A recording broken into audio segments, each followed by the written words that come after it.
Thank you.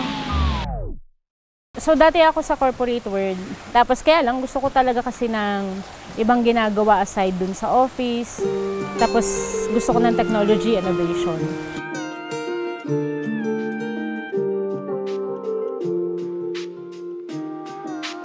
In 2012 gusto ko na magkaroon ng online store, kaya lang during that time hindi pa ready ang market ng Baguio. 2017 yata nakaipon na kami. Tapos pinagawa ko na yung website namin para maka-order yung mga taga Baguio. Ang ginagawa namin farm to table. So ako yung co-owner ng Session Groceries Farm to Table.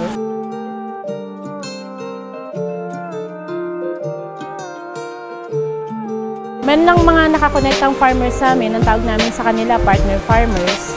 Tapos itong mga farmers na to magbebenta ng mga produce nila sa atin.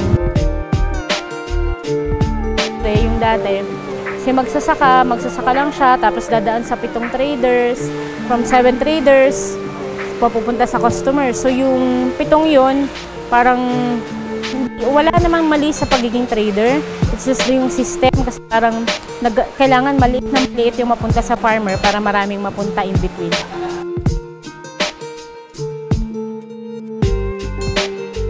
Personal na dream ko para sa mga magsasaka, sila na yung nagsasaka, sila pa yung nag-trade nung sinasaka nila. Kasi enough yun, parang yun talaga yung deserve nila. Ang goal kasi namin, maging farmpreneur sila. Sobrang essential ng farmer.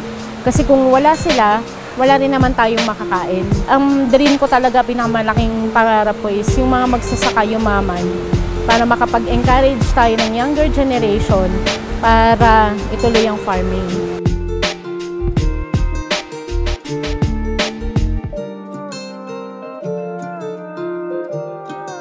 Hindi ko sinasabing thank you COVID. pero una kasi masaya ako na nakita natin yung value ng magsasaka. Isa-sacrifice nila yung life nila para lang lumabas, makapag-deliver ng food. So sa tingin ko, dapat yun yung makita na value ng tao dun sa mga magsasaka na hindi natin kayang mabuhay na wala sila.